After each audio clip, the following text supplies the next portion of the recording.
Business Law and Practice, Lecture 14B, Directors' Service Contracts, an introduction to the Group Session 14 scenario. Having listened to the pre-recorded lecture by way of introduction to employment law, welcome now to this short pre-recorded lecture, which introduces students to the forthcoming scenario in Group Session 14, which is the last of the corporate units. Directors' Service Contracts, Oven Shaking Ice Cream Limited. By way of reminder, following his affair with Jane in Group Session 13, we consider the removal of Murphy Heathcote Barmby as a director of Oven Shaking and his subsequent attempt to sell, by way of transfer, his £2,001 ordinary shares to someone by the name of Bryce Phillips. As the Group Session 14 memorandum makes clear, the Board of Oven Shaking has in fact reached agreement with Bryce Phillips for him to acquire Murphy's shares and for him to become a director. Given that the power of the members to remove a director from office under Section 168 remains, Murphy's solicitor should, however, consider how secure his position is within the company. Otherwise, Mr. Phillips runs the same risk as did Murphy Heathcote Barmby before him, i.e. he could find himself removed from the board and left with just a minority shareholding in a private limited company. While Mr. Phillips' solicitor could insist on a more watertight bushel against faith clause as part of the agreement for him to join Oven Shaking, that is one which includes weighted voting rights not only on the Section 168 ordinary resolution for removal, but also on a proposed special resolution to remove the weighted voting rights, a different approach will be adopted in Group Session 14. More specifically, a service contract will be awarded to each of the directors, including Bryce Phillips, so that in addition to their status as officers of the company, they will also become employees with contractual rights and duties. Director service contracts. It is important to remember that first and foremost, the directors are officers of the company, owing statutory duties to it under the Companies Act 2006. See Section 170 and the sections which follow on thereafter. Whether the directors are also employees of the company is a different matter, and in this respect it is worth remembering that an employee is someone who works for an employer and is remunerated accordingly under a contract of employment, whether that is express, in which case it is usually in writing, or implied by virtue of the arrangement between the parties. So far as Oven Shaking is concerned, certainly there has been no evidence to date that any of the directors have ever been awarded service contracts by the company. In Group Session 14, however, that is about to change. While Oven Shaking's directors may well have received remuneration awarded to them by the board on an ad hoc basis in return for their services, there has been no suggestion to date that they have worked for the company and been remunerated under the terms of a formal contract of employment, i.e. a service contract. Having the directors work for the company under the terms of a written contract of employment enables the parties to formalise their arrangement to their mutual advantage. For example, the precise nature of the services to be provided will become clear, as will the remuneration to be paid in return, including what exactly? Salary, pension, other benefits in kind such as company cars? When will the remuneration be paid? Most likely in monthly in arrears. The contract of employment may also include express restricted covenants, potentially offering the company a greater level of protection from unfair competition from the director than would necessarily be provided in law in the event that he or she should leave the company.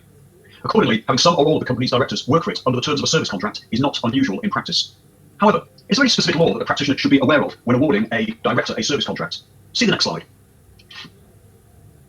After listening to the pre-recorded Lecture 14A, Employment Law, you will appreciate that for employment contracts entered into from April 2020 onwards, the employee has a day one right to receive a written statement of the main terms of the employment, known as the principal statement. This will include details such as the employer's name and address, job description, start date, place and hours of work, salary, holiday entitlement, and contract length. The employer is also required to provide the employee with a further written statement, the wider statement, within 2 months of the start of the employment, setting out information concerning, amongst other things, pensions, disciplinary and grievance procedures. While these statutory requirements are applicable to company directors who are to become its employees, it would not be unusual, however, for such employees to sign a full written contract of employment with the company at the outset, including not only the details prescribed by the Employment Rights Act of 1996, but potentially other provisions such as restricted covenants. Over and above compliance with the ERA 1996, however, when awarding service contracts to directors, the practitioner will need to be aware of the relevant provisions in the Companies Act 2006. In particular, sections 188 and 189, to which you should now refer in your legislation manuals.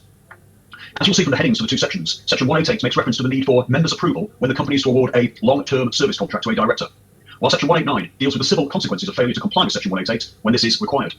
So moving on to the next slide. Sections 188 and 189 of the Companies Act 2006 are of course to be found in your legislation manual. That's the same legislation manual that you should be tabbing up and or highlighting every time we come across something which is relevant. So looking at section 188, when is the section relevant? Look at section 188 subsections 1 and 3, which refer to a guaranteed term in the service contract exceeding 2 years. Look next at section 188 subsection 2, which makes clear that a guaranteed term in the contract exceeding 2 years must be approved in advance by the members by means of ordinary resolution. Note the need under section 188 subsection 5 for the members to receive a memorandum setting out the proposed contract incorporating the provision, i.e. the guaranteed term, prior to passing the ordinary resolution.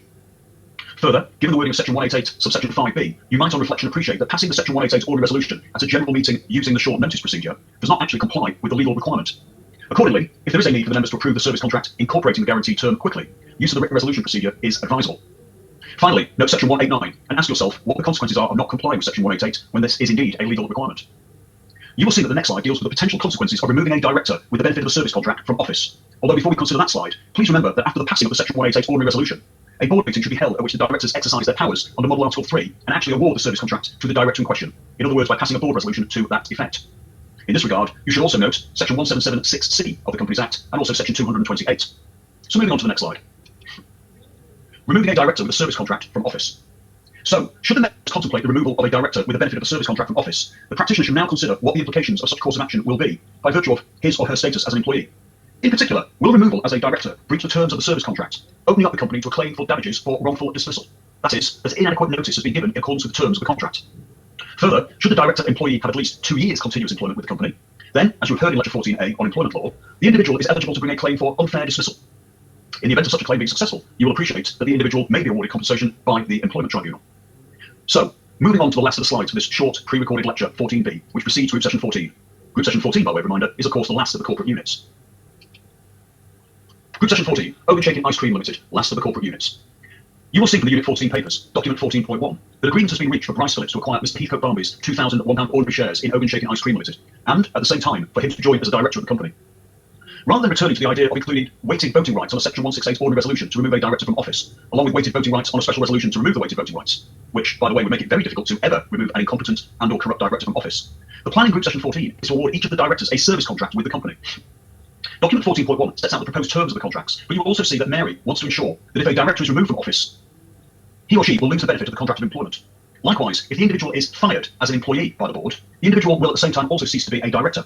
In other words, the individual must be both a director and an employee. He or she can't just be one without the other. Further, it is also Mary's objective to ensure that if the individual is removed as a director or fired as an employee for a reason such as incompetence or corruption, such person will not have a claim for breach of employment rights. On the other hand, if the individual is removed for an inadequate reason, for example, a clash of personalities, such a person will have a claim for breach of employment rights. Finally, in addition to the precedent service contract to be amended and awarded to the directors, you will also see that the Group Session 14 papers include a precedent shareholders agreement. So at the same time as the practitioner contemplates a round of contractual agreements between the company and its directors, we are also contemplating an extra layer of contractual provision, i.e. a shareholders agreement, between some or all of the shareholders and the company itself. We will consider some of the terms of the shareholders agreement in Group Session 14, but in advance thereof, please ensure that you have read the following. Clause 4, appointment of director. Clause 6, matters requiring consent of all shareholders. Clause 7, guarantees given by the shareholders. Clause 9, transfer of shares. And Clause 13, non-disclosure of information.